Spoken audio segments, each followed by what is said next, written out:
nós estamos aí vigente, né? Aleluia. Que é o exercício do Espírito. Amém, Jesus? Assim como nós precisamos exercitar, né, várias partes do nosso corpo, né? Você sabia que o coração, ele precisa de exercício? O coração, né, é um músculo também. Se você for estudar sobre isso, o coração é um músculo e ele precisa ser exercitado. Então, quando você faz alguma atividade física, você está não só exercitando, né, as partes do seu corpo, né, chamada inferiores, como também está exercitando o teu coração. Amém? Então, tudo na nossa vida precisa de exercício. E o nosso espírito também precisa de exercício. Por quê? Eu disse aqui no começo, né, na terça-feira, na primeira terça-feira, que existe uma luta muito grande dentro de nós. Quando Deus fez o primeiro homem, o primeiro Adão, né, e o primeiro Adão falhou, ele pecou contra Deus, aí vem o segundo Adão. Que é o segundo Adão? O Senhor Jesus, para consertar o que o primeiro fez. Essa é a grande realidade. E o segundo Adão não falhou. Ele foi até o fim sem pecar, sem desobedecer a Deus e venceu. E hoje nós estamos vencendo porque nós estamos ligados a Ele. Amém, Jesus? Mas, quando Adão ainda antes de cair, antes de pecar, Adão, ele tinha tudo dentro da perfeita ordem na sua vida, né? O seu espírito estava no lugar certo, estava sobre a alma, né? Sobre o corpo. Então, ele tinha ali, vamos dizer assim, ele estava como alguém que saiu da fábrica, né? A configuração, para que você entenda, de Adão era original. Mas depois do pecado, essa configuração, ela foi mexida. Ela deixou de ser uma configuração original na vida de Adão. E aí, o que aconteceu? Houve uma inversão de valores. A alma começou a controlar Adão, né? E a alma é o quê? A alma é o nosso intelecto. A alma é os nossos pensamentos, é o nosso eu, os nossos sentimentos, é as nossas vontades. Então aí a alma começou a controlar Adão. E aí, como Adão falhou e ele foi expulso, né, diante de Deus, o Espírito Santo foi retirado de Adão, Adão agora precisou do quê? Exercitar o seu espírito para poder de novo voltar à presença do Senhor. Conosco não é diferente, irmãos, porque nós, apesar de termos aqui, a maioria de nós, né, eu acho que todo mundo aceitou ao Senhor Jesus, né, e hoje, graças a Cristo, o pecado, nós não somos mais escravos do pecado, mas é claro que o pecado, ele ainda existe, e ele ainda vai querer exercer alguma força sobre as nossas vidas. Mas o que nós precisamos entender é que, não sendo mais escravo do pecado, então nós temos a liberdade de exercitar o nosso espírito, de poder fazer o nosso espírito, aleluia, ser maior do que a nossa própria alma, para que quem controle a sua vida não seja você mesmo, não seja o seu eu, mas seja o Espírito de Deus controlando a sua vida. Amém? Então isso é primordial, a gente precisa entender isso, tá bom? Nós paramos em qual slide? 4.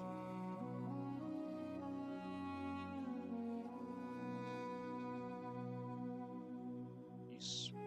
Então presta bem atenção, eu vou ler o 4 de novo e aí a gente continua. Olha só. Nesse texto diz que a palavra penetra até a divisão da alma com o espírito. Peraí, deixa eu ligar aqui. Vamos lá. Qual foi o 3? Irmão, peraí, irmãos, tá meio enrolado aqui. Aqui. Vamos ler isso aqui primeiro para mim ir para o 4. Vamos lá. Porque a palavra de Deus é viva e eficaz, mais cortante do que qualquer espada de 2 gumes, e penetra na divisão da alma e do espírito, de juntas e medulas, e é apta para discernir os pensamentos e intenção do coração. Qual é essa espada? A palavra de Deus. A palavra de Deus, ela consegue identificar qual é a intenção do homem, do coração do homem, da mente do homem, né? Hebreus 4:12. Então,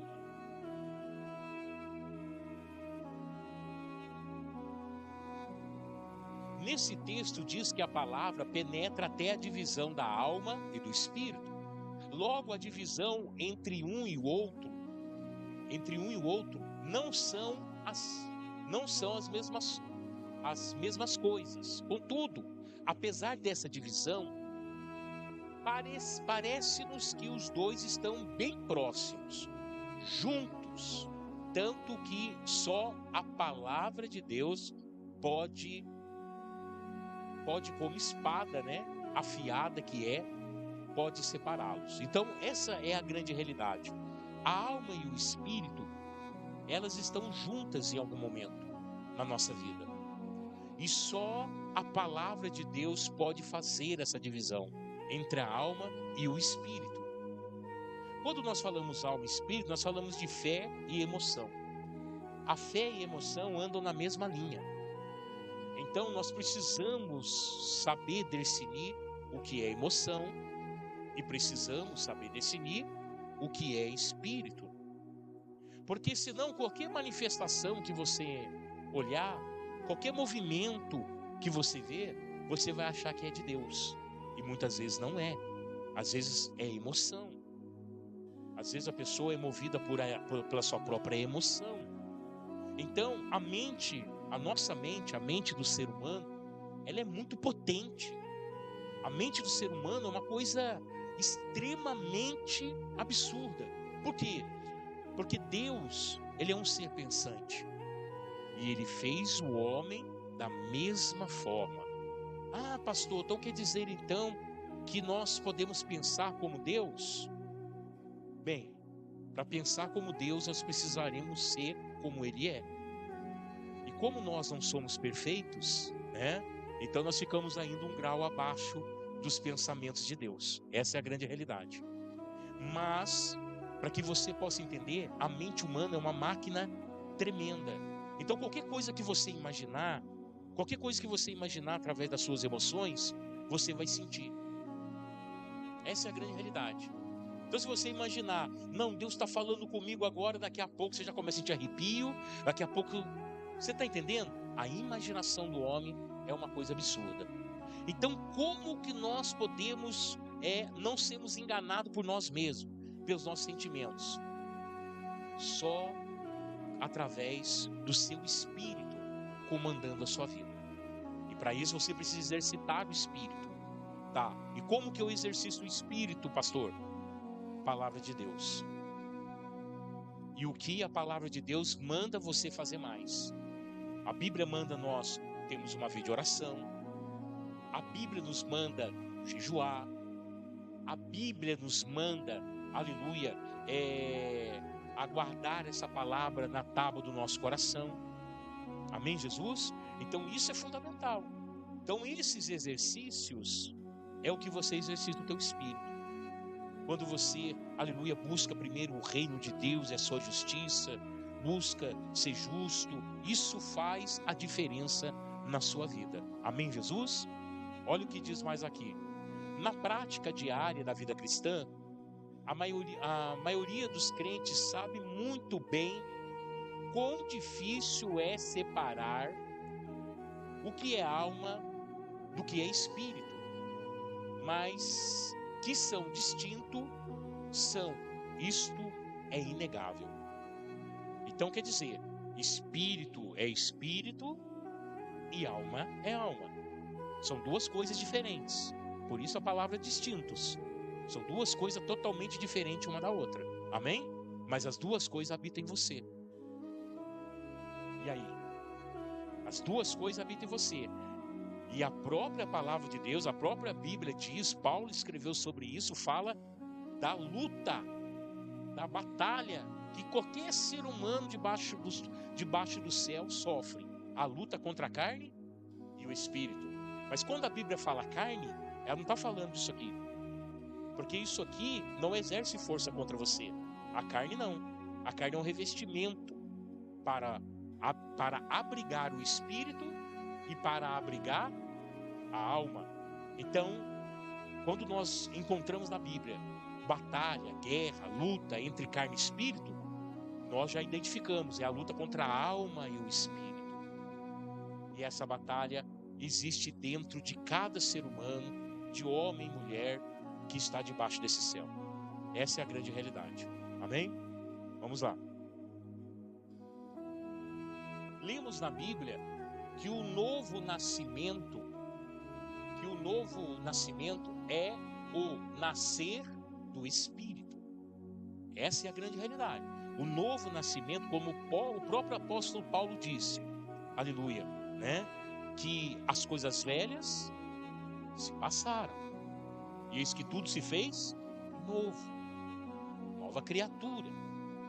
Quando Paulo fala sobre isso, ele está falando do novo nascimento de uma pessoa. E qual é a identificação do novo nascimento? Eu mentia, hoje eu não minto mais. Eu enganava, hoje eu não engano mais. Eu não respeitava ninguém, hoje eu respeito, né? Antigamente eu tinha malícia, hoje eu não tenho. Antigamente eu dava um jeitinho de enganar todo mundo, hoje eu já não engano mais. Então, o novo nascimento, ele só pode acontecer através do Espírito. Por quê? Porque outrora o velho homem era controlado pela alma. Então ali você fazia a vontade de você mesmo. Então pela alma o homem vai conhecer o pecado. Pela alma o homem vai fazer a vontade do diabo. Pela alma. Mas quando há um novo nascimento, né? Quando a pessoa encontra com o Senhor Jesus, quando a pessoa abre o seu coração para Jesus, entrega a sua vida para Jesus, ele vai nascer de novo. O velho homem, lá atrás, que era controlado pela alma, já não vai ser mais. Por quê? Porque a partir do momento que ele entra, né, e tem esse encontro com Jesus, Jesus vai ativar o seu espírito. E aí o Espírito de Deus, ele vai falar com o seu espírito. E aí começa a transformação na vida do homem. Então, vamos dizer assim, poxa, eu não vim no berço evangélico. Então, quando eu estava lá no mundo, eu bebia. Quem me convenceu para não beber mais? Espírito de Deus, que falou ao meu espírito e me convenceu a não beber mais. Uma pessoa que usa droga, uma pessoa que era assassina, matava as pessoas, né? Ele parou. Não, hoje eu não mato mais ninguém, hoje eu não uso mais droga. Quem convenceu ele disso? O Espírito de Deus, que testificou com o seu espírito, porque houve um nascimento. Então o homem, ele pode passar por 2 nascimentos na sua vida. Um é o nascimento que vem do ventre da mãe, que é o primeiro nascimento. E depois o nascimento através do Espírito, que é a nova criatura que Paulo fala. Porque aquela criatura passada, aquela aberração da natureza, que só fazia o que o diabo queria, que ela morreu. Então você nasceu de novo. Então agora, a novidade de vida. Agora a transformação na sua vida. Amém? Olha só esse versículo de João 3,6. O que nasce da carne é carne, mas o que nasce do Espírito é Espírito. Amém? Então o que nasce da carne é carne, e o que nasce do Espírito é Espírito. Não tem como o que nasce da carne ser Espírito e que nasce do Espírito ser carne. Então quando você vê algumas atitudes, né, da carne ainda na pessoa, você vê que não nasceu de novo. Então isso é primordial você entender. Poxa, eu estou sendo tentado por uma vontade lá, mas onde que eu vou lá? Peraí, você nasceu de novo, irmão. Você nasceu de novo, irmã. Hoje eu preciso estar no culto, mas eu vou em algum lugar porque eu estou com vontade de ir. Peraí, irmão. Está trocando as coisas de Deus com as coisas do mundo. Você nasceu de novo. Amém? Então, olha o que João disse. Isso aqui é tremendo. que é nascido da carne é carne, mas o que nasce do espírito é espírito. Então tem que haver essa diferença. Amém, Jesus? Nas nossas vidas. Isso é algo que só dá instantaneamente. Contudo, escrevendo a pessoas que já haviam experimentado a salvação de Deus em seu espírito. Olha só Tiago 1,18. Por sua decisão, ele nos gerou pela palavra da verdade, a fim de sermos como os primeiros frutos de tudo o que ele criou. Então nós fomos gerados através do quê? Da palavra E qual palavra que é verdadeira? A que sai da boca de Deus. Isso aqui saiu da boca de Deus. Então isso aqui é verdadeiro. Então nós somos gerados pela palavra da verdade, pela palavra de Deus. Então nós temos que nos identificar, sentir prazer, alegria, paz na presença do Senhor. Porque isso identifica que o Espírito de Deus testifica com o nosso espírito. E isso há um exercício, uma prática diária desse exercício na nossa vida. Porque, irmãos, olha só para você ver. Nós lutamos todos os dias, é uma luta, todos os dias.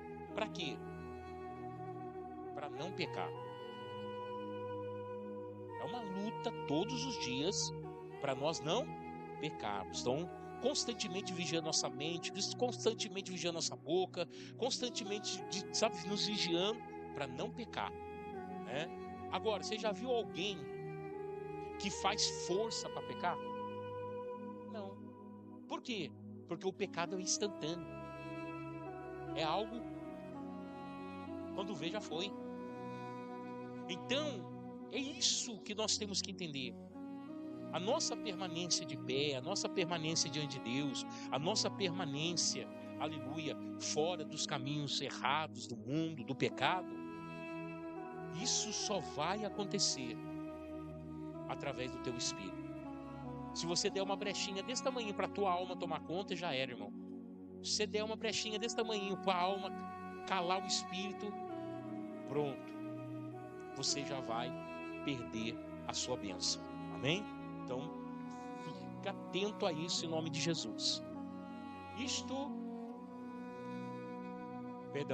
Versículo, já li aqui, né? Versículo de Tiago também, vamos lá. Agora, olha só, 1 Pedro 1,3. Bendito seja o Deus e Pai de nosso Senhor Jesus Cristo. Conforme a sua grande misericórdia, Ele nos regenerou. Olha a palavra aí, ó. Regenerar. Tá? Regenerou para uma esperança viva. Poxa, então Deus permitiu você nascer de novo. Para quê? Para uma esperança viva. E qual é essa esperança? O reino de Deus, o céu, a salvação, a morada celestial, a esperança.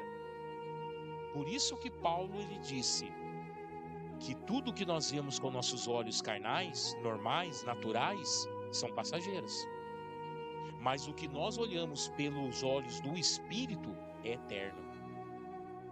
E nós só conseguimos enxergar a glória de Deus, o reino de Deus, através da onde?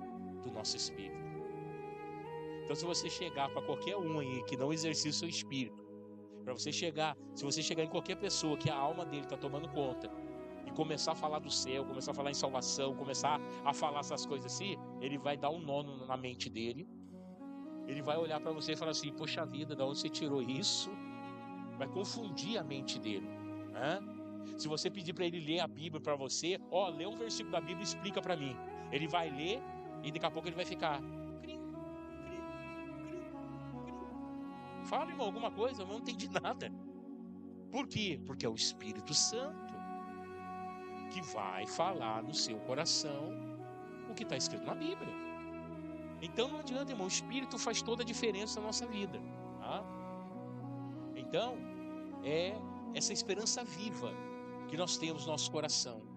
Aleluia. Por isso que Ele nos fez nascer de novo, por meio da ressurreição de Jesus Cristo dentre os mortos. Então, nós precisamos compreender que a morte e a ressurreição do Senhor Jesus nos abriu essa porta para também sermos regenerados. Porque se Jesus não morre na cruz, não tem a maneira do homem nascer de novo. Não existe. Por quê? Porque a lei que Moisés, a lei que Deus deu para Moisés, ao passar do tempo, ela perdeu a sua essência. Não porque a palavra de Deus, ela se desgasta com o tempo, não. É porque os homens a mudaram, a trocaram, né? Um dos feitos na época de Jesus é que eles abandonaram a lei de Moisés para viver a lei dos anciões. E o que era a lei dos anciões? Eram dogmas de igreja, né? Como nós vemos aí nos nossos irmãos católicos, né? Todo aquele ritual, toda aquela dogma, né? Toda aquela situação que você ama, mas para que tudo isso, meu Deus do céu? Deus é tão simples, chegar em Deus é tão fácil. E a igreja da época do Senhor Jesus está fazendo a mesma coisa, colocando a lei dos anciões. E aí complicavam as coisas, saíram da palavra de Deus. Então a lei já não podia mais salvar o homem, de tão fundo no pecado que o homem foi parar. Então somente alguém morrendo, somente o sacrifício de sangue poderia salvar a humanidade. E foi o que Jesus fez por nós. Só que nessa morte e ressurreição do Senhor Jesus, nasceu para nós a oportunidade também de morrermos e nascer de novo, para sermos uma nova criatura, regenerados por Cristo Jesus, amém? Olha Tiago 1:21. Portanto, livrem-se de toda a impureza moral e da maldade que prevalece e aceitem humildemente a palavra implantada em vocês. Irmão, isso aqui é, sabe, irmão, isso aqui não pode sair do nosso coração. Não pode. Então, impureza moral, né, e da maldade. Isso aqui somos nós, irmãos. Não, pastor, mas, irmãos, é o ser humano. Se você der brecha, isso vai voltar. Se você não vigiar, isso vai voltar. Não adianta o homem. Eu estava assistindo um filme, Batismo de Fogo. Tem no YouTube, se vocês quiserem assistir. É um filme que fala o filme da Coreia do Sul. Eles da Coreia do Sul não, da Coreia do Norte. Lá é proibido pregar o evangelho. Então o cristianismo, o evangelho chegou em alguns dos coreanos da Coreia do Norte, e eles se reúnem em lugares escuros, galpões, né? Porões, para poder ensinar a palavra de Deus. Só que essas pessoas, elas são perseguidas pelo exército, pela polícia. Teve um homem que teve que pular dentro do rio e ficar submerso por muito tempo lá, para que não prendesse ele. Levaram um tiro. Um teve a sua família presa, sua esposa e sua filha presa. Fala batismo de fogo. E aí mostra que quando você conhece a verdade, quando você nasce novamente, você começa a viver por uma coisa que muitos não querem viver. Quando Paulo estava preso em Roma,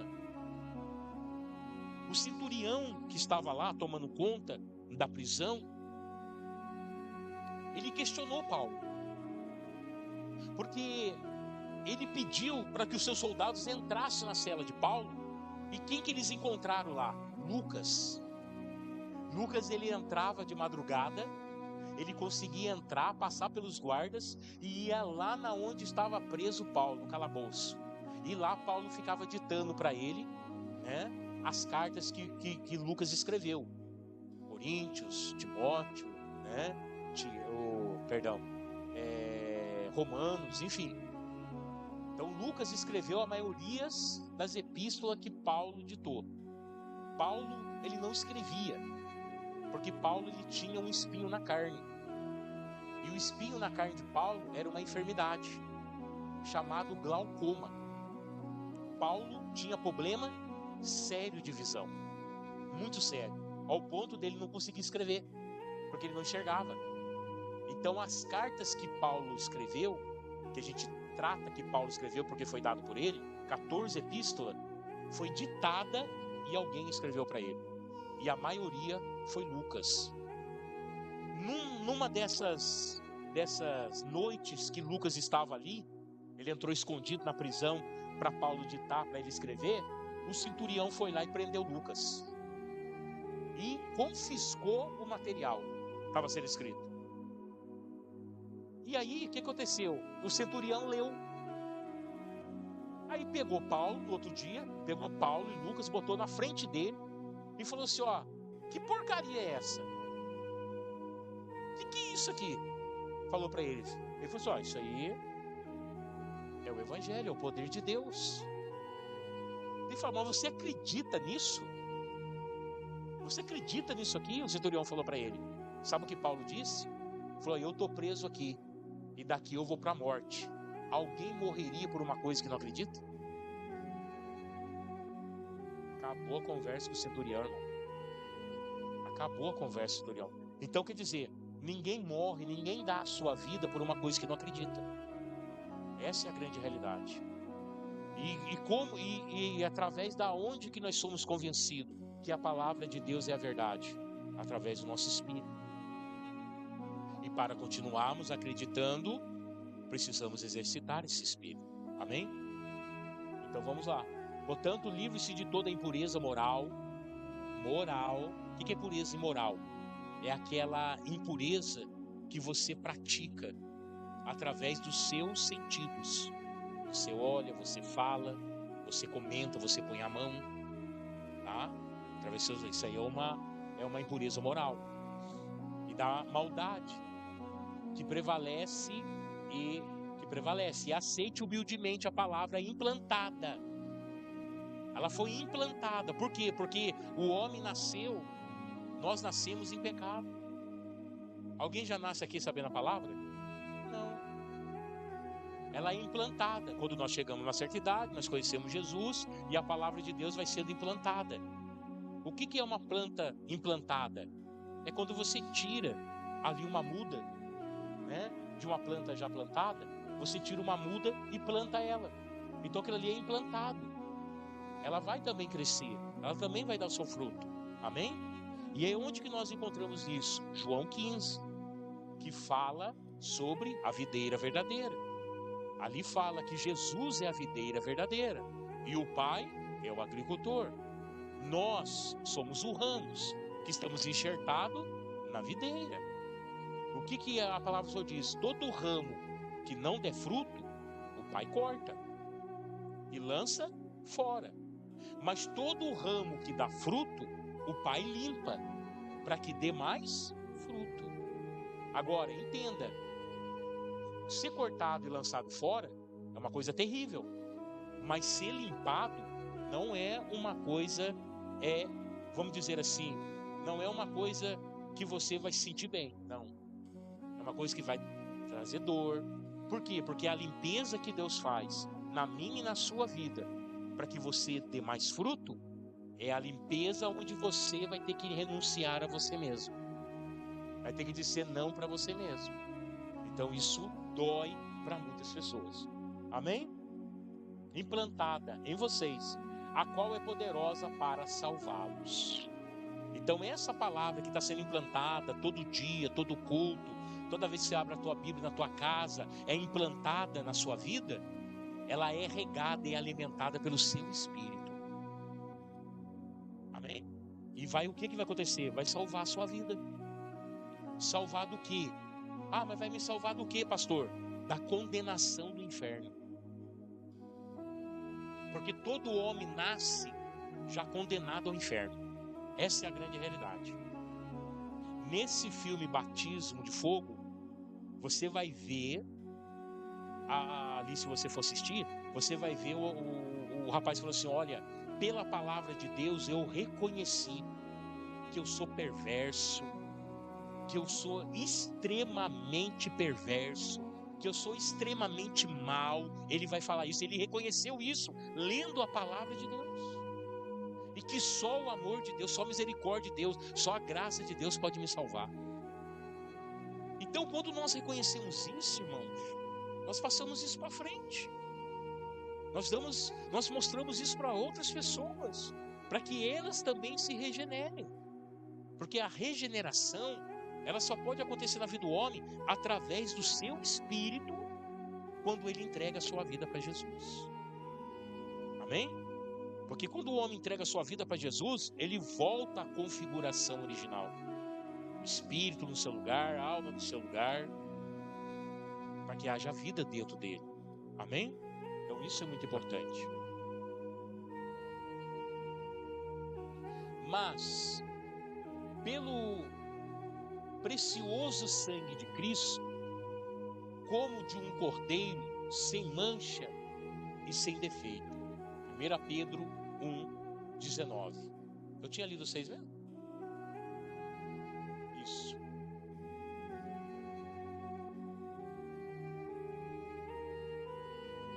Isso, é isso mesmo. Aqui. Então veja que através desse sangue carmesim, incontaminado, porque Jesus nasceu e foi até a cruz sem pecado. Então ele é o segundo Adão. O primeiro falhou, mas Jesus não falhou. Então, através desse sangue de Cristo, nós fomos o que? Regenerados. Porque Jesus pagou um preço de sangue. Paulo vai dizer, vós não fostes comprado por preço corruptível, de prata e ouro, mas fostes comprado por sangue, por preço de sangue. Amém, Jesus?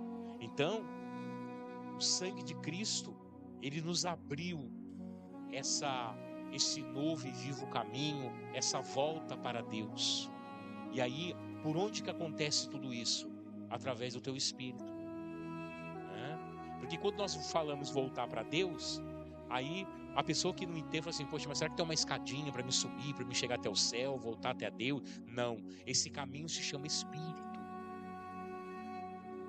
Está dentro de você. Então, pelo teu espírito, você volta a Deus. Você volta a ter comunhão com Deus. Você volta a ser amigo de Deus. Você volta a andar na presença de Deus, através do teu espírito. Portanto, assim como a salvação da alma acontece como um processo de restauração pela palavra de Deus, a regeneração do espírito acontece instantaneamente na ocasião do novo nascimento. Tá vendo? Então, se o homem não passa por esse novo nascimento, não tem como ele ser regenerado no espírito. Não tem como. Porque, na sinceridade, irmãos, a pessoa que vai passar pela água do batismo, a pessoa que aceita Jesus, isso tem que ser de coração. A conversão de uma pessoa precisa ser genuína. Genuína. Porque senão o que acontece? Ela aceita Jesus, ela passa pelas águas do batismo, mas não nasce de novo. Cumprir, passar pelas águas do batismo, aceitar Jesus aqui na frente, tudo isso é visível aos olhos humanos. Mas a regeneração não é. E ela só vem através do testemunho daquela pessoa. Então, só através dos testemunhos daquela pessoa que você vai ver se ela nasceu de novo ou não. Então, isso é importante você entender. Tem muitas pessoas que passaram pelas águas do batismo, que aceitaram Jesus na igreja, mas não nasceram de novo ainda, irmãos. Porque o nascer de novo é um pouco mais profundo do que isso. Então precisa nascer de novo, tá? Então, só assim, através dessa regeneração, através da palavra de Deus, né? A regeneração do Espírito, aleluia, que acontece instantaneamente na ocasião do novo nascimento. Pois então a pessoa nasceu de novo, né? Você olhava aquela pessoa, andava daquele jeito, falava daquela forma. Hoje você vê a pessoa falando de um outro jeito, andando de outra forma. Aí você vê que ela nasceu de novo. Então isso é importante. Aí o Espírito de Deus vai tomar o seu lugar original. Aí você vai conseguir ter, aleluia, o verdadeiro relacionamento com o Senhor. Se o Espírito e a alma fossem uma coisa só, certamente não haveria esta distinção na forma como a redenção de Cristo alcança cada um. E essa é a grande realidade. Se você não precisasse exercitar o teu espírito, se nada disso aqui que nós lemos aqui fosse necessário, amém? Então não precisaria nem Cristo ter morrido por você na cruz. Mas Cristo morreu para que você se tornasse uma nova criatura. É essa oportunidade que a morte de Cristo, ela nos garante. Amém? Vamos ao último slide dessa noite. Ó, santuário de Deus. Aí nós começamos o quê? Começa a ficar um pouco mais sério. Nós vamos agora exercitar o Espírito, né? Agora nós vamos exercitar o Espírito, mas com uma função importantíssima, como santuários de Deus. O que o Senhor Jesus ele disse? Que Deus não habita em templos feitos por mão de homens. Então tem muitas pessoas que vão reverenciar o que? O ambiente. Aí você vê muitas pessoas, né, construindo megas edifícios, colocando pilastra banhada a ouro dentro da igreja, né? Colocam granito Carrara, que é a pedra mais cara que existe, né, de revestimento no púlpito. Eu vou ser sincero com os irmãos, se eu tivesse dinheiro também eu faria isso, com o maior amor, garantir um conforto tremendo para os irmãos. Eu acho que isso na cabeça de quem faz a obra passa isso, e é importante pensar assim. Mas só que é o seguinte, que nós temos que entender que Deus não habita mais aqui dentro, que isso aqui não é importante para Deus. Importante para Deus é o seu coração. Ele não habita mais em templo feito por mãos humanas. Oh, maravilha! Hoje nós temos esse espaço. Ele é importante na nossa vida? É. Por quê? Porque nós reunimos aqui como igreja. E como nós estamos reunidos aqui como igreja, Deus vai falar no nosso meio. Amém? Mas quando acaba o culto, como vai acabar daqui a alguns minutos, nós vamos voltar para nossa casa. Você acha que Deus vai ficar sozinho aqui? Não. Você acha que Deus vai ficar aqui esperando você voltar no próximo culto? Não. Ele vai com você. Porque o verdadeiro templo é você. E não esse aqui que nós estamos usando aqui como espaço. Dá dando para entender? Amém? Então você é o templo do Espírito. Santuário de Deus. Somos santuários de Deus. Como diz o Novo Testamento. 1 Coríntios 3,16. Olha a visão do apóstolo Paulo. Não sabeis vós que sois santuários de Deus e que o Espírito de Deus habita em vós? Olha que tremendo. O Espírito de Deus habita em nós. Ou essa é a vontade de Deus, que o Espírito dele habite em nós. Amém? Mas para o Espírito de Deus habitar em nós, o que precisa haver? Uma concordância com o nosso espírito. Porque você já viu, né? Vamos aqui, só poder ilustrar alguma coisa aqui para os irmãos. Você já viu quando, né? Vamos dizer, aquele familiar, né? Você sabe que dá dor de cabeça. Você sabe que você tem orado para ele já faz anos, né? E o bicho não vai para frente. Aí Às vezes só dor de cabeça. Aí daqui a pouco você recebe uma mensagem no seu celular, uma ligação. Ô meu amigo, ô minha irmã, ô meu irmão, ô meu cunhado, minha cunhada, posso morar com você alguns meses que eu estou precisando? Aí o seu espírito não bate com o espírito do camarada. O que você vai fazer? Ô meu amigo, aqui não, cara, não tem jeito. Vai dar problema isso daí, eu conheço você, é melhor evitar. Ó, não tem jeito de você vir para cá não. A mesma coisa é o Espírito de Deus. Quando a alma está tomando conta da vida do homem, quando o Espírito de Deus quer, né, fazer a obra na vida do homem, o que vai acontecer? Vai acontecer que vai ter uma resistência. Por isso que você muitas vezes fala assim, pô, você fala, explica, ensina, e a pessoa não entende.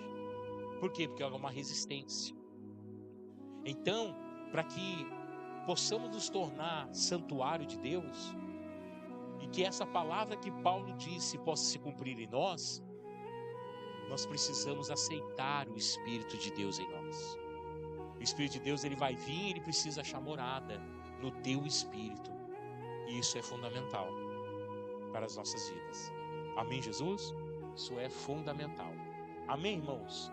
Então nós paramos aqui no slide 8. Semana que vem nós voltamos, tá bom? Com mais esse estudo de exercitar o Espírito Santo. Amém, Jesus? O Espírito Santo é algo que precisa ser exercitado. Assim como toda parte do nosso corpo precisa, o Espírito também precisa ser exercitado. Aleluia. Amém? Vamos orar?